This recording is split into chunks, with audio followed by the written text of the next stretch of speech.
Good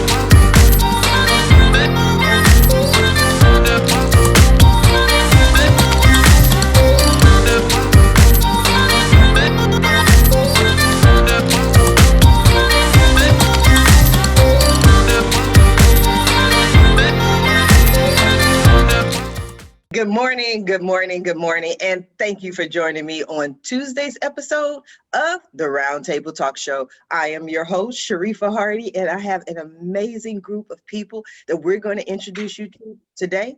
But like always, I'm going to ask you to do what I always ask you to do Monday through Friday, every day of the week, and that is to go out and be an evangelist for the Roundtable Talk Show. There's someone in your neighborhood, in your house, maybe across the country that you know, but maybe they're starting a business. They're a new entrepreneur. Maybe there's just someone who needs advice and guidance on their life and their business. But they won't have this information unless you go ahead and share the show with them. So now is the time to text it, tweet it, post it, but let your network know that the Roundtable Talk Show is live. So while you're going ahead and introducing the show to your network and your friends, I'm going to introduce a dear friend of mine.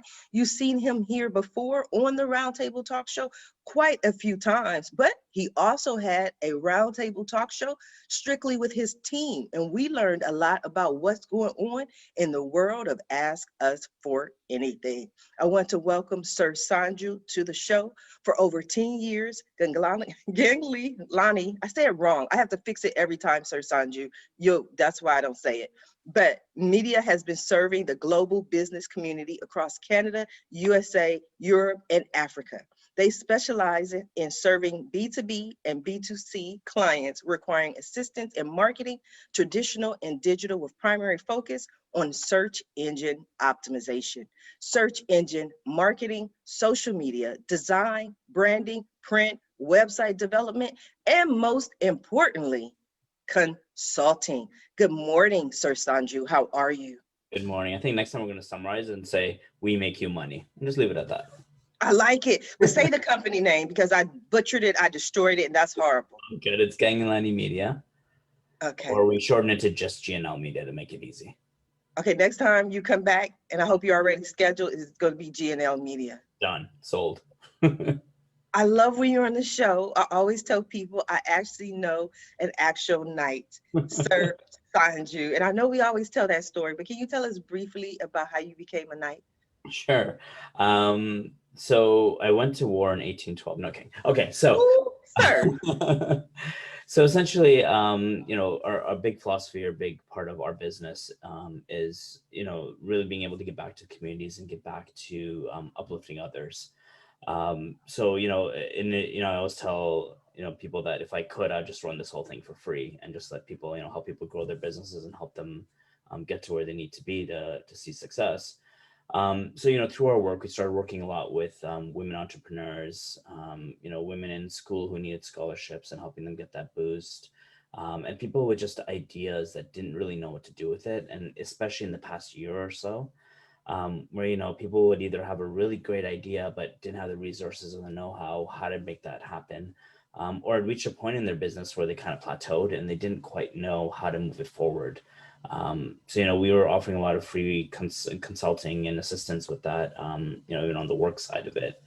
And about 2019, I believe it was, a lot of that was recognized. And, I was fortunate to have been knighted for the work that we do in the community and across the world. So it was a really cool experience, very unexpected, especially because 2 years before that, my wife won Philanthropist of the Year award from another organization. So it's kind of nice to see things come to, kind of see them come to fruition and see things be recognized, though it wasn't really expected. No, you and your wife work together, correct? Yes, she's the boss. I was about to ask how that's working, but I think you just answered my question. Yep, she's the boss. We have to get her on the show. What is it going to take to get the missus on the show? I will work on it. I'll get her on the next one or two. I'll get her on. Yes, because we always have the opportunity to ask you questions about how it is to work together and how it is to have this business while you work with your wife, but we never hear her side of it. Well, I always say that we're both extremely blessed that we're flexible with each other in the way that we have an understanding, right? And we're able Mm. to, give each other the freedom and the bandwidth to do what we need to do, no matter where that appears or how that comes to us. So where do you see G&L Media going? What is your end goal? So it's been a really interesting, even few months, I'd say, right? As things are starting to reopen and as people are starting to think of their business again in terms of how to grow it and get back in the game. We've seen a lot of larger brands kind of come to the table now, clothing brands, healthcare practices, that are really kind of now looking for how do we kind of take it to the next level or get that edge on everybody else out there, right? So, with a lot of our clients, as much as, some of them did cut budgets, what we did is we helped them keep it in strategic places, Mhm. right? So, I think ensuring that ROI is happening, that money is being well spent, that there's a strategy to come out ahead in the next 6 to 8 months is really sort of what we're seeing people kind of asking and trying to figure out with us right now. Fantastic. Now, Sir Sanju, I am going to come back to you, but I want to go ahead and introduce our very next guest, Miss Nellie Akalp. Nellie is a passionate entrepreneur, business expert, professional speaker, author, and mother of four. She is the founder and CEO of CorpNet.com, a trusted resource and service provider for business incorporation, LLC filings, and corporate compliance services in all 50 states. Good morning, Nellie. How are you? Good morning. Good morning. Thank you for having me here. What a great, great group of people to be a part of, and truly, truly humbled to be here this morning. Well, I am humbled to have you. One of the things that people start off with when they want to do a business is they don't know about the filings. They don't know whether they should be an LLC, a corporation. What's the difference between a C corp, S corp? What do all these things mean? And usually, and correct me if I'm wrong, Nellie, people don't find out the difference until it's too late. That's absolutely correct. And here at CorpNet, our company makes it very simple and easy, and provides guidance to entrepreneurs and even business professionals representing clients who need to set up a corporation or LLC, or if even they have a corporation or an LLC and they need to expand it in any of the other states. Right now with the pandemic, we're seeing a lot of business owners expanding remotely in multiple states and having to want to run payroll in other states because either the employee has moved or the business has expanded. So with our company, they're able to do this very quickly and affordably, because truly you don't need a lawyer. Having been a lawyer myself and never practiced law a day in my life, you don't need a That's a lawyer. story. We're going to need to hear that Yeah. story. You really don't need to have a lawyer to draft these filings for you to file them with the state. You can do it very quickly and affordably and easily online with a reputable provider such as our company, CorpNet, and really save the money to where you really need that legal help and use it when you really need legal help. So we make the filing super easy for you. We have experts standing by to help you, provide you with guidance, business consultations. Obviously, we can't provide you with legal, tax, and financial advice. However, we can guide you towards the direction that you need to go based on the hundreds of thousands of clients that we've already assisted. Now, Nellie, you mentioned that you are a lawyer. You were a lawyer, though you never practiced. How did you wind up here at founding CorpNet? So I owe that to my husband and business partner. Just like Sanju, I work with my husband of over 24 years. And we both went to law school and we graduated from different law schools. He came up with the idea of helping businesses and providing the service online while I was in my last year of law school. And what happened for me was basically I realized that I was really not one to want to go the route of practicing law. And I really wanted to become an entrepreneur. And frankly, the entry level salary for a lawyer at the time we graduated really wasn't gonna suffice as far as the the plans we had for raising a family and having a large family. As such, we decided to just get into business and start a business right off the bat, and basically started CorpNet in 1997.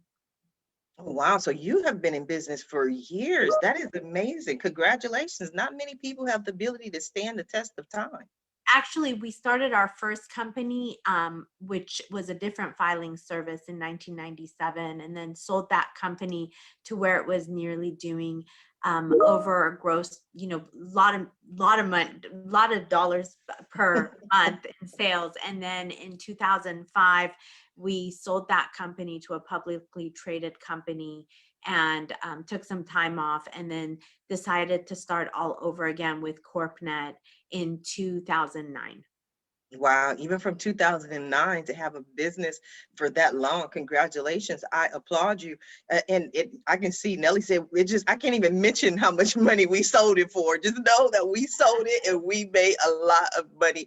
Now, Nellie, I am going to come back to you, but I want to go ahead and introduce our next guest, the lovely Miss Sagan Morrow. Sagan teaches busy, time crunch solopreneurs how to build their own successful home-based businesses without the overwhelm through her online courses and business resources at saganmorrow.com. She specializes in productivity tips and action-oriented strategic planning for multi-passionate creatives. Sagan has over a decade of experience as a freelance writer and editor, and hosts the Indie Author Weekly podcast. Good morning, Sagan. Thank you for joining us. Thank you so much for having me here. This is so lovely. Yes, we have to learn all about you, Sagan. What are you passionate about? Well, I'm very passionate about teaching about productivity because I myself am extremely multi-passionate. I started out as a freelancer over a decade ago, and at the time, I was really growing my business and working with a lot of different clients, and I was really enjoying the opportunity to work on so many different projects, right? Just being able to write about so many different types of industries and have this really great opportunity to learn about different industries as well. And so over the years, I started getting a lot of questions from other people who wanted to also start their own freelance writing businesses. And as a result, I ended up actually writing the book on it, The Business of Writing and Editing. And from there, people really loved that book. And then they were asking me more questions. So I began teaching online courses about how to work from home productively. And so my business has really just sort of evolved from that point, where I now teach primarily about productivity. I also write polyamorous romantic comedy novels. Wow. And I That just went a different direction. I'm very multi-passionate. I can see. I'm trying to figure out how much I want to ask about this book. Maybe later in the show, after we know each other better, I'll ask more questions. Let's go back into the safe territory of helping businesses and entrepreneurs. Now, you mentioned the business of writing and editing. What do you consider the business of it? Yeah, so that's really all about how to actually create really strong foundations for your business. So I really teach a lot about figuring out what we really want from our personal lives and making sure that we create businesses that are structured to support our personal lifestyle goals, our personal values, all of that kind of thing. So really looking at working from the ground up with our businesses, having a really strong foundation, and then playing with things and growing it from there. Okay. So over the past year, we've seen more people work virtually than in the history of the world. What are some of the key strategies that you recommend for people who this is new to them, but yet they still want to be productive? I think one of the most important factors is keeping in mind that when we are looking at productivity and time management, it's all really rooted in energy management. And so we've all experienced this entire thing over this past year with the pandemic, where collectively all of our energy levels have taken a huge nosedive, right? So it's really about looking at how can I make sure that I am boosting my energy and working on projects that really lift me up. I mean, it doesn't really matter how many hours we save in a day or in a week or in a month if we're too exhausted or burned out to actually use those hours, right? So I really like to work with my clients to help them figure out what types of things energize me, what like lifts me up, how can I restructure my entire schedule perhaps to make use of those times of day when I do have more energy and more creativity, and work on tasks that require higher amounts of energy during those particular times. No, I completely agree. And I think part of it is one of my dad's favorite expressions is know thyself. He always says that know thyself. Like he thinks he's an old wise man.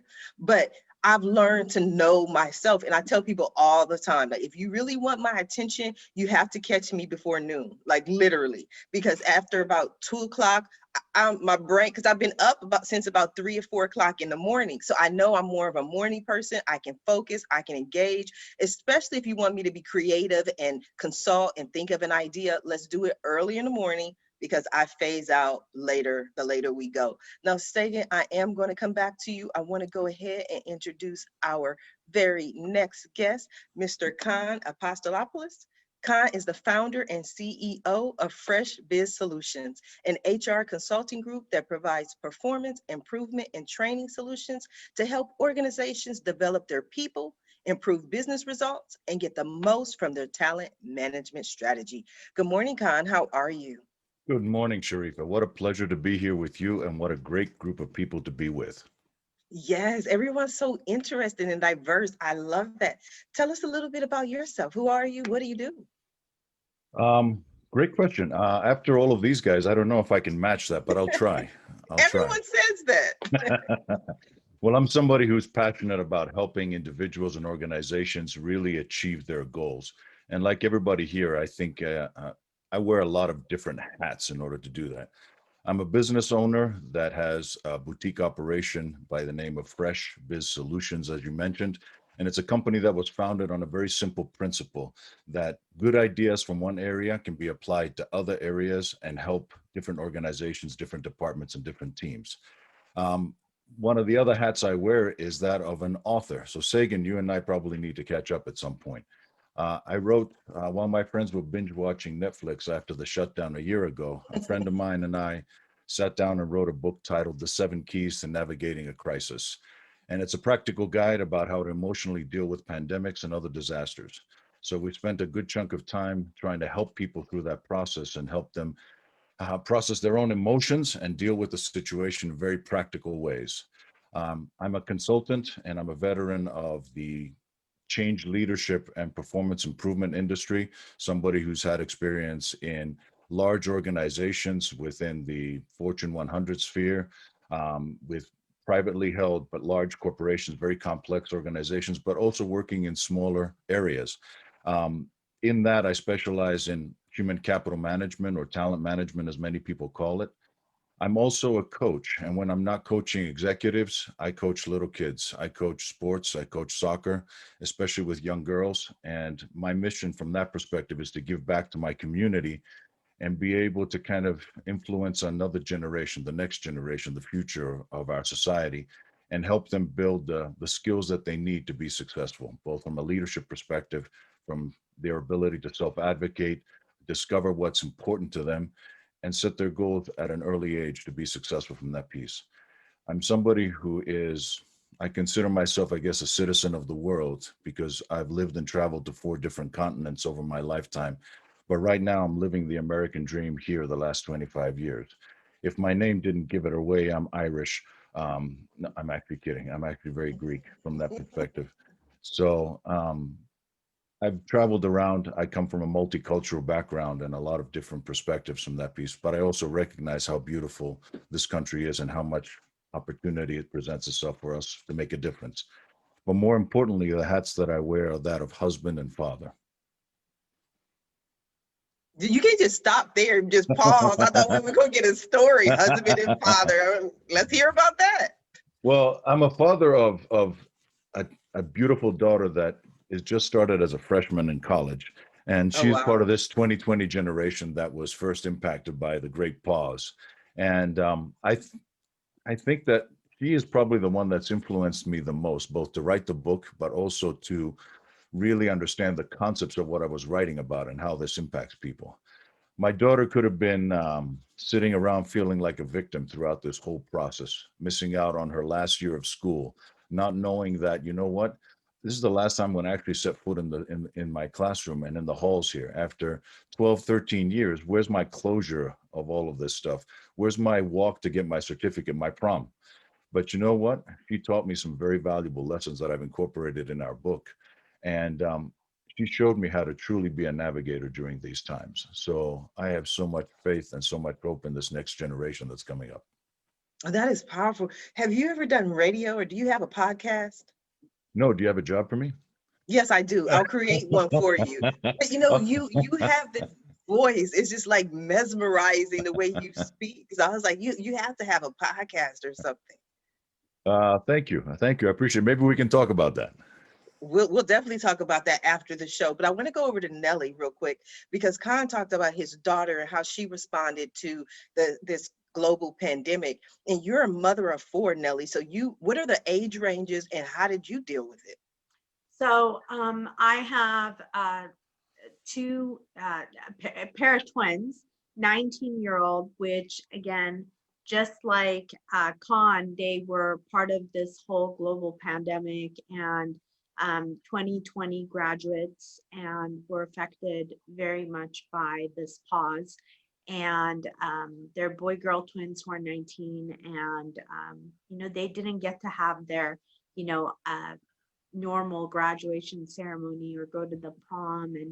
And it was a big loss for them, and it was a big loss for all of us. I remember vividly the night where we all sat in my husband's office as they were reading the graduates on the screen on Zoom, and Wow. I remember just crying my eyes out, and my kids were looking at me and they're like, "Mom, why are you crying?" And it was just very surreal for me. I get a little emotional. Oh, don't do that. I'm sending you love from here, from Southern California. I'm sending it. I know what you're going through, because they don't know what they're missing out on. They don't know that feeling that it is to walk across the stage. So they have nothing to compare it to, but you do. You know what that moment is supposed to feel like.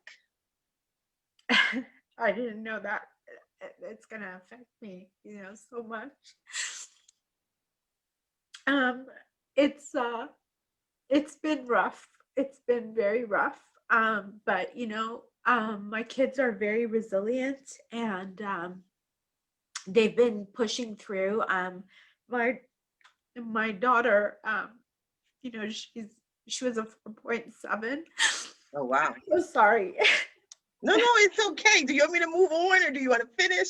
Because I don't want to, Okay. I just appreciate you being authentic, because I'm telling you, the one thing that has affected more people than just their business or entrepreneurship is the families. Yeah, the change in the it's family. really affected my family a lot, and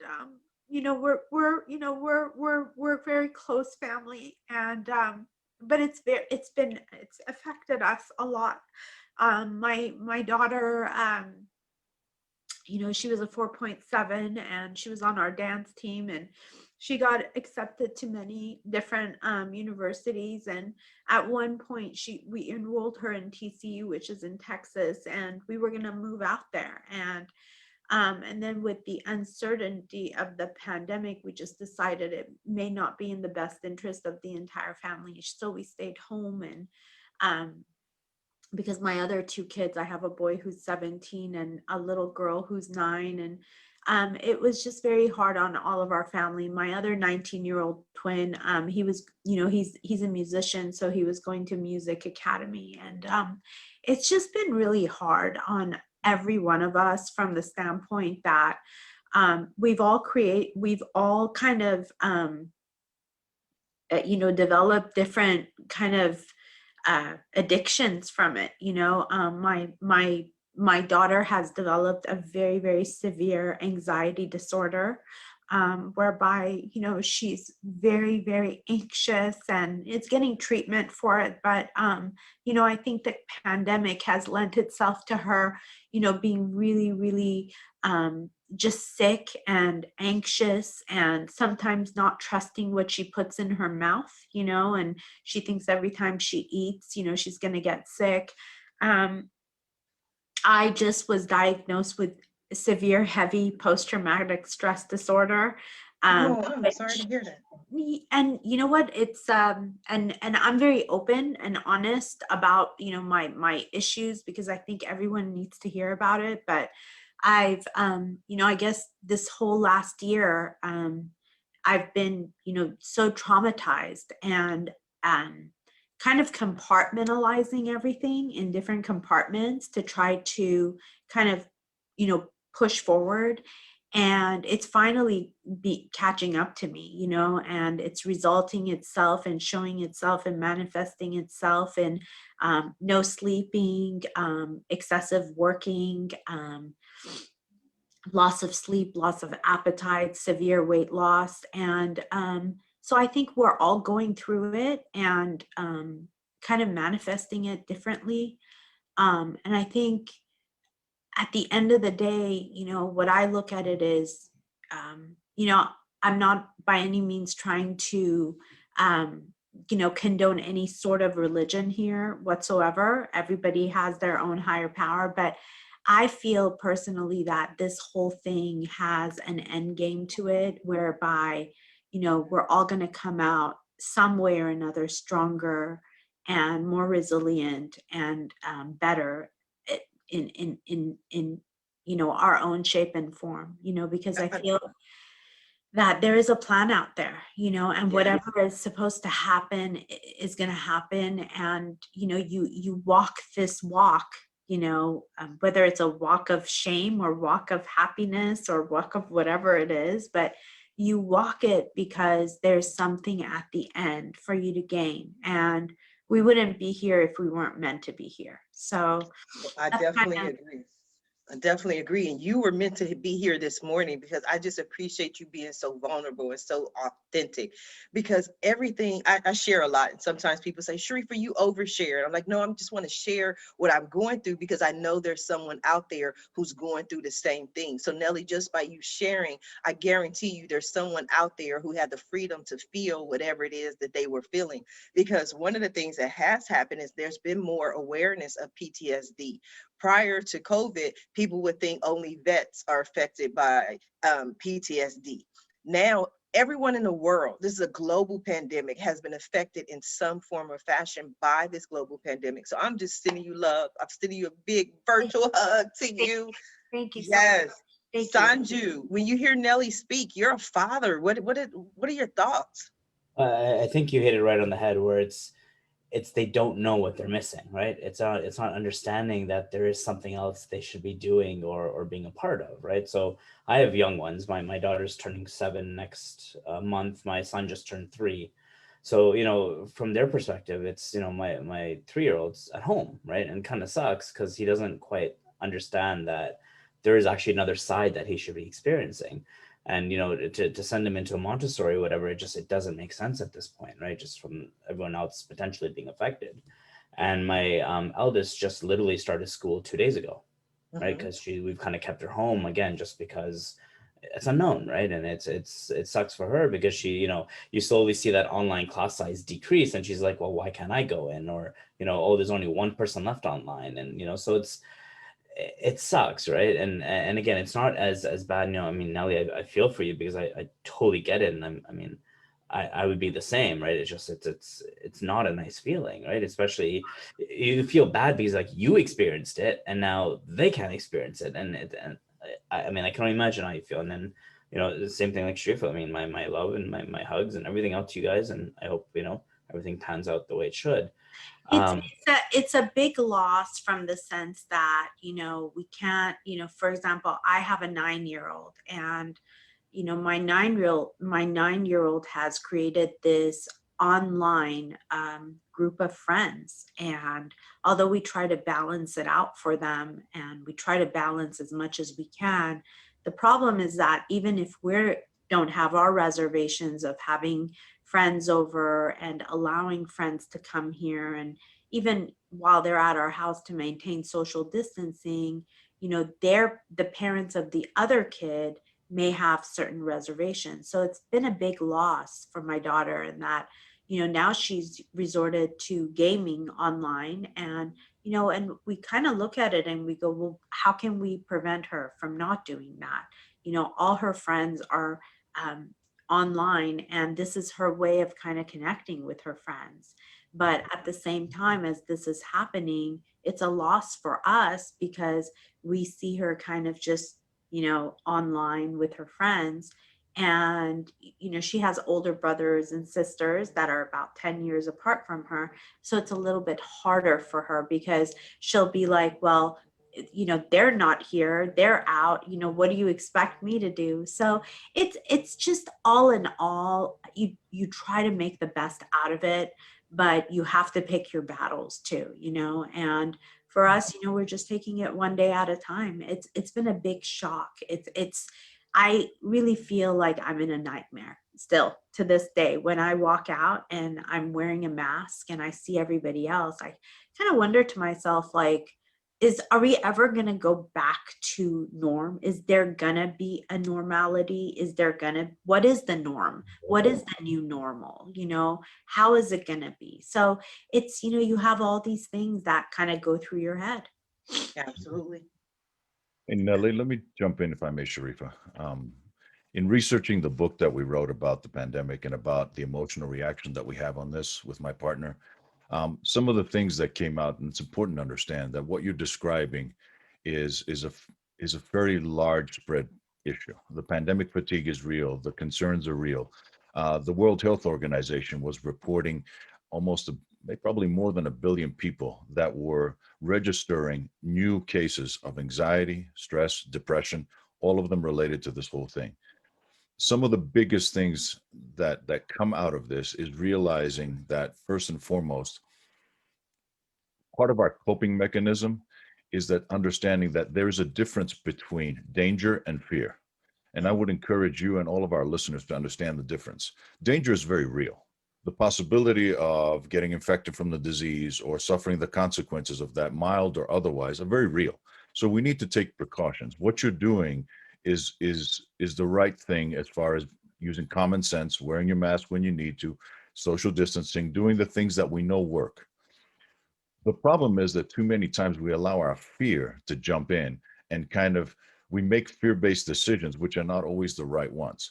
So much of what happens is our emotional response to this fear that we are experiencing.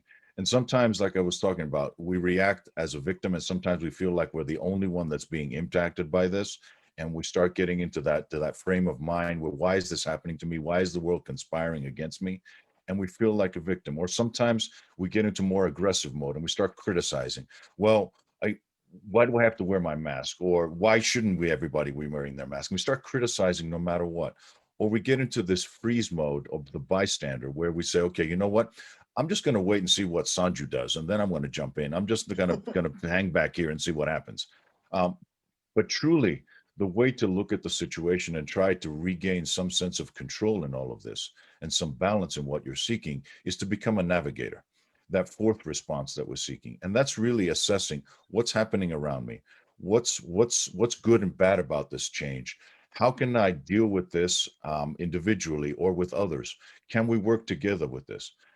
We've started playing a lot more, for example, games around the table at night. So we kind of bond together as a family, or wherever I can take a walk outside, I'll take the dogs, I'll take my daughter. We catch up during the day and we kind of walk through that whole process, or we just coexist in the same space, walking in the same direction, listening to our own stuff, maybe Sharifa's podcast or some of her information on there, and just going through that process. But knowing that you're not alone is important. Knowing that you have a support system is important, and knowing that there is a tomorrow. But I caution you to understand that it's not going to be the old normal. What we're going into is the next normal. And after that, there's going to be another next normal. You know, I come from a land where the civilization is 4,000 plus years old. And my ancestry, I understand, because I come from very close to where you came from. Persian? Yes. Right. Yeah, see, I figured. But part of that is you understand that in our cultures, one of the big sayings is that you can never cross the same river twice because you are never the same person and the river has moved on.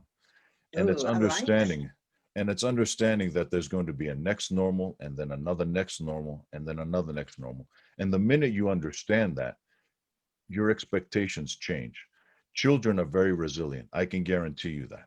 I work with 10-year-old girls out there on the soccer pitch, and many times I watch them and they adapt to wearing masks, to not wearing masks. Most of the time, it's us that struggle with this. For them, Yes. they are extremely adaptable, and I would give you cause for optimism that your daughter will learn from this. She will probably value the important things, the time that she does have with her friends, as we will all, because there is a lesson. You're absolutely right. There is a big takeaway that we have from this. We've Yeah. learned about what matters most to us. Yeah. Absolutely. Absolutely. Sagan, I see you there smiling, nodding, being patient. I always tell people on the Roundtable Talk Show, if you're waiting for your turn to speak, it might be a while. What are your thoughts, Sagan? Oh, I've just been, I feel like what everyone's saying here is very powerful, right? I'm just sitting back listening to all of this really, really important stuff.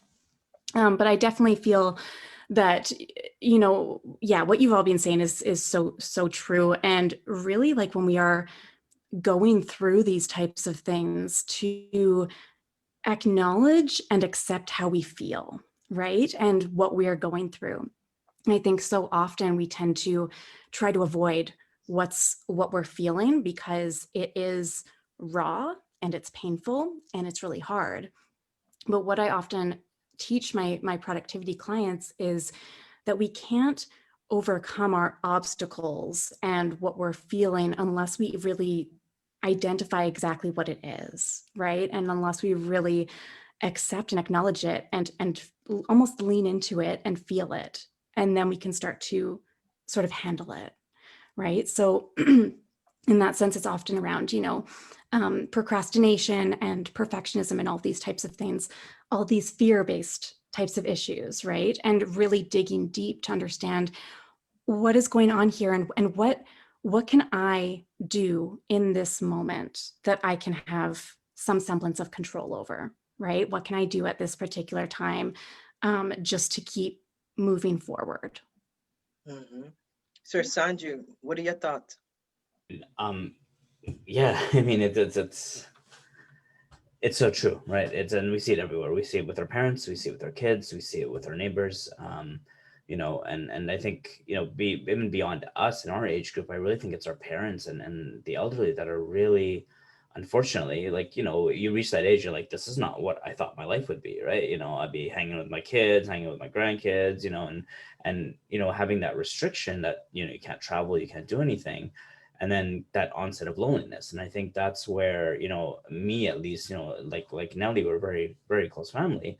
And for me, it's very much, what do you mean I can't go see my parents? What do you mean I can't, the kids can't hug them? And so it's if anything, I think it's really toughest for them.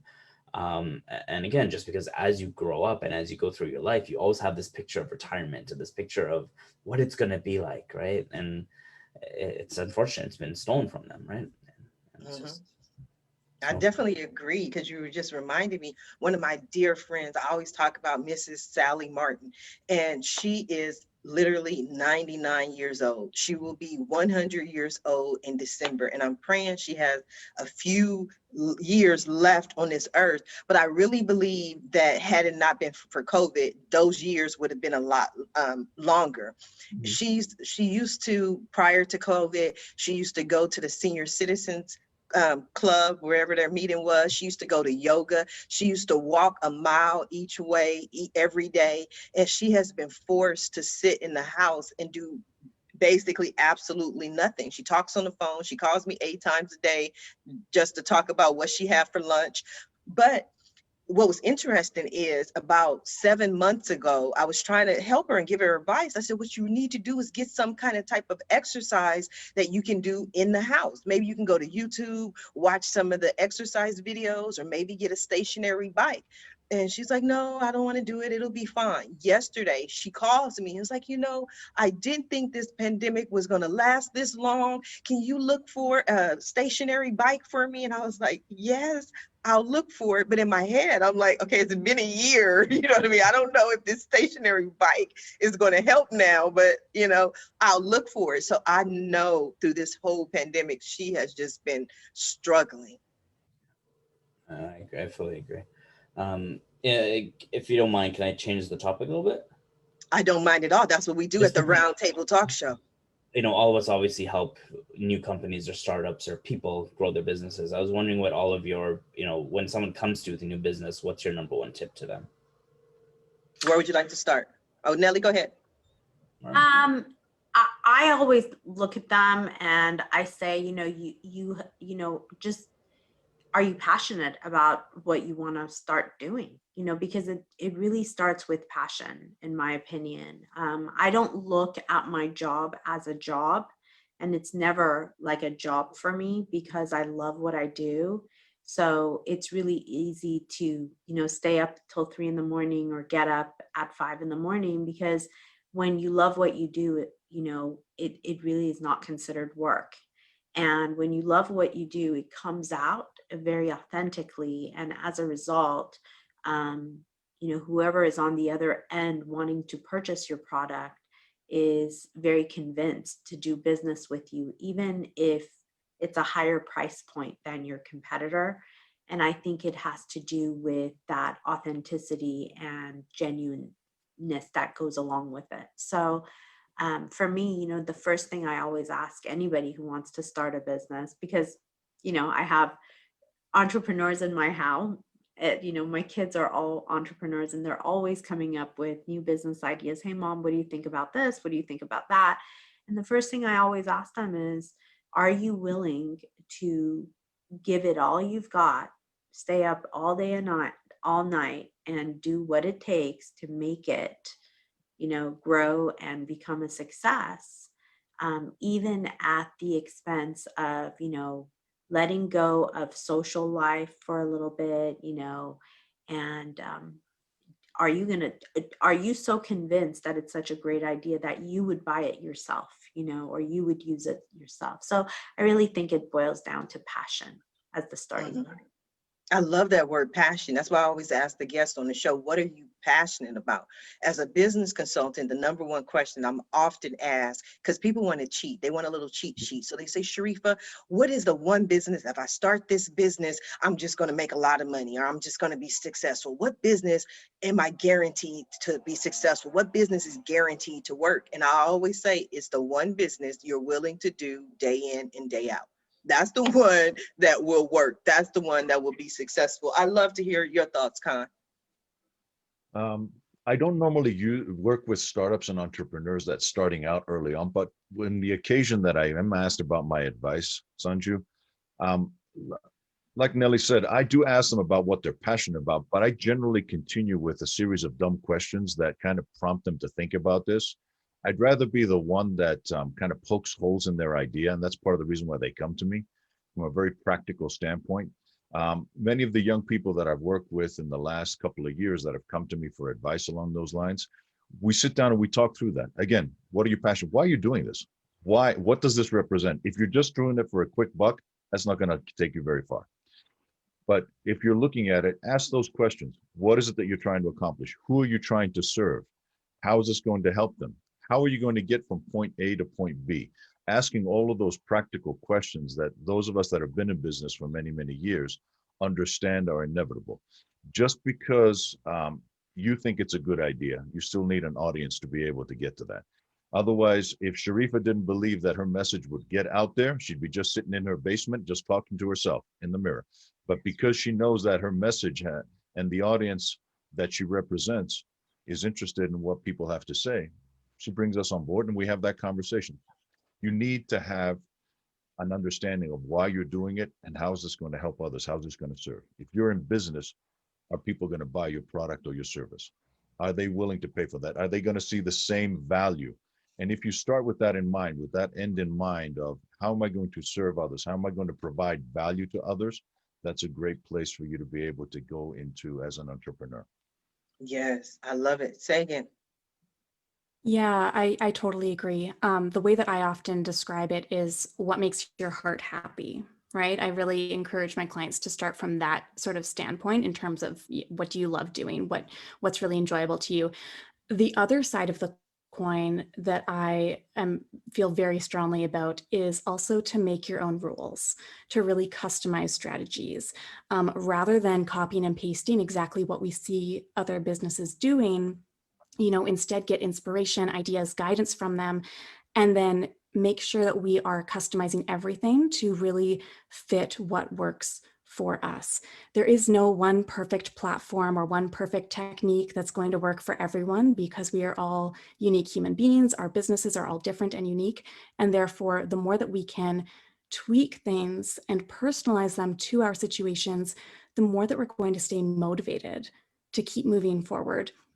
And also the more that our businesses are going to be set apart from the others, right? Rather than, again, just having these sort of cookie cutter businesses, really thinking about what do I actually want? What will make the most sense for me? What feels really good? And then moving forward from there. Yes, I love it. Sanju, what's your response to your question? Usually, I mean, they're brilliant. Everyone's response. Thank you.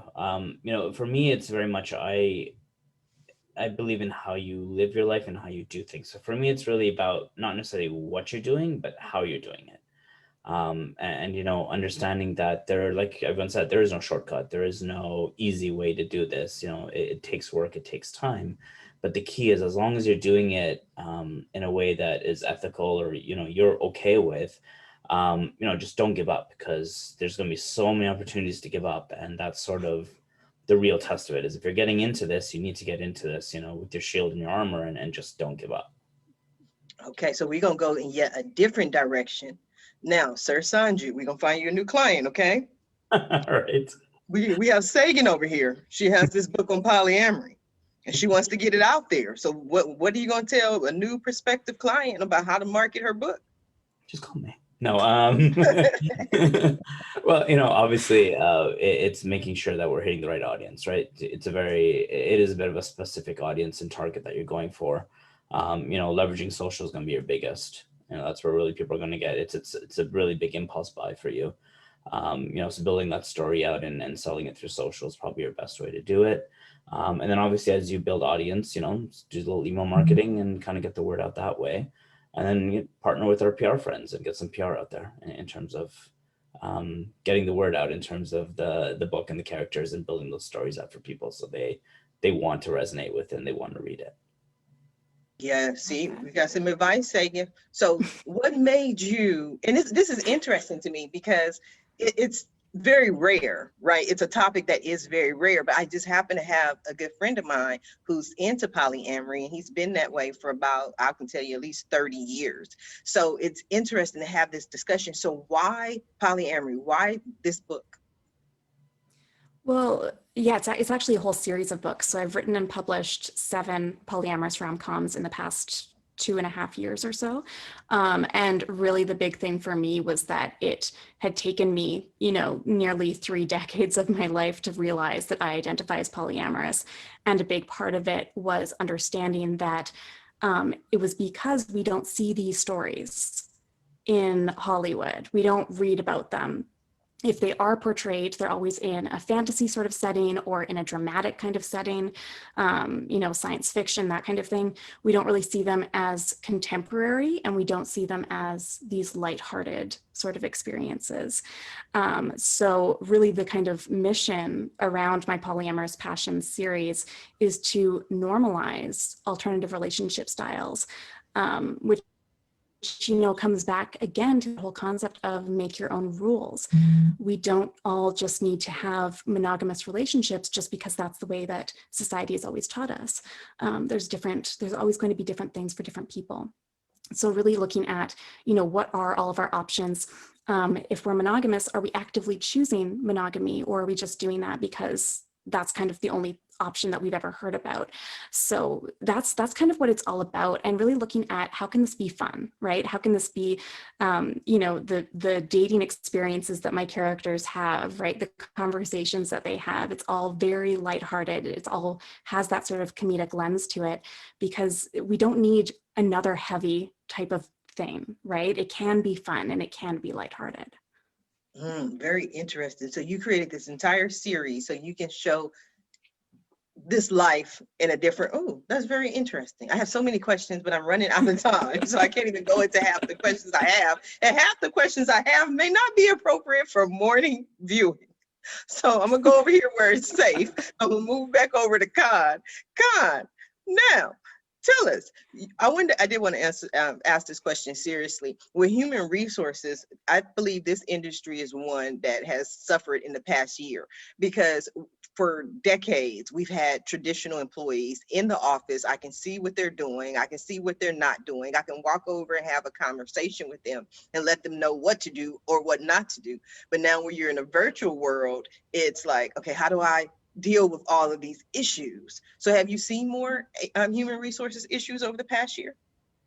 I have, and it's an interesting topic, and I'm grateful for the question, because one of the big ideas that I'm pursuing next, to help a lot of my clients, is that I'm using the same principles from the 7 Keys to Navigating a Crisis book that was written for individuals, for business leaders. And we're taking that as a roadmap to resilience, about how do we move forward into this next normal from that piece. And one of the things that I'm exploring is an idea and a concept of the leadership paradox, and educating leaders in all levels of the organization about how to embrace that. And a paradox is nothing more than taking 2 concepts that are appearingly on the other end of different ends of the spectrum and kind of synthesizing them in different ways. So the same way that managers traditionally would say, you know what, you have to think strategically long term, but you also have to think tactically in the moment. Well, the same sort of thing applies here, but put it in the context of what we're dealing with in this remote or hybrid world. Some people are at home, some people are in the office. Sometimes your manager is here, sometimes they might be across the world. And you look at that and you say, okay, how do I need to deal with that? Well, here's an example of a paradox. On one hand, we have to be empathetic. I need to show empathy to my team. Nellie is now working surrounded by her kids in a difficult situation in that circumstances. She may or may not have the luxury of having a home office. She may be forced to work around the kitchen table with her kids doing remote schooling, with her husband in her own situation. And all of a sudden we're looking around and we're like a bunch of Eastern European hackers pounding on laptops. So I have to be empathetic to that sometimes she may have to be caretaker, sometimes she has to be mother, sometimes she has to be teacher, and oh, by the way, she has to be a professional. So on one hand, I have to be empathetic. On the other hand, I have to show tough love to my team. I have to approach them and say, you know what? No, let's set some healthy boundaries for you so you don't burn out. Or you know what? Let's look at this in a more flexible way. Rather than me measuring your success on how many hours were you logged into the computer, I need to look at that and set boundaries and say, here's my expectations. Get this work done and then go play with your kid. Another example would be, look at us right now. I mean, 20 years ago, when I was working on this kind of project of remote learning, of remote work, 2 things were in the way. One was technology. Now we have that. Now we have the high tech that's going to support this kind of work. The second part was trust from management. Managers now were forced to do it because they didn't have a choice. And what they discovered was that people were actually a lot more productive working this way than before. But what was missing was the contact. So what we've had to do is build another paradox that says, use the high tech piece to allow people to be flexible in their working, but use high human touch to be able to connect with people, to reach out and say, you know what, hey, Sagan, how are you really doing? No, don't tell me just fine. How are you really doing? And have those moments, because I no longer have that opportunity between the meeting room and the break room to have that 5-minute conversation to catch up with you. I need to create those moments. So those are examples of the leadership paradox that we need to embrace. And that's what I've been working with HR leaders and with organization leaders, because I can guarantee you their biggest concern right now is, how do I maintain the mental and physical well-being of my team while keeping my doors open and being productive? Absolutely. This has been such a great show. Very emotional, very real, honest, open. I love it when shows are like this. Now we are coming down to the last few minutes of the show. We only have a few minutes left. But what I love to do at the end of every show is just simply allow my guests the opportunity to speak directly to the audience, to everyone who is watching this show live, as well as everyone who is watching it in the archives, and let them know what you want them to take away from your appearance here today. And we're going to start with you, Sir Sanju. What do you think of today's show? It was absolutely awesome. I mean, that the last bit, Con, was dead on. I mean, beautiful. Well said. You really need to make these longer because this conversation probably go on for another hour. We wouldn't even notice. But I will leave you guys with a quote for today, which I think is pretty relevant. It says that there is nothing in a caterpillar that tells you it's going to be a butterfly. I love that. It resonated well with today's conversation. As for the business side of it, the selfish promotion, askUsForAnything.com. We are a full service marketing agency and we love to help people see their goals come to life. So please reach out. We do give free consults and we love to meet new friends. Oh, I love it. Thank you, Sir Sanju. Can't wait until you're back on the show.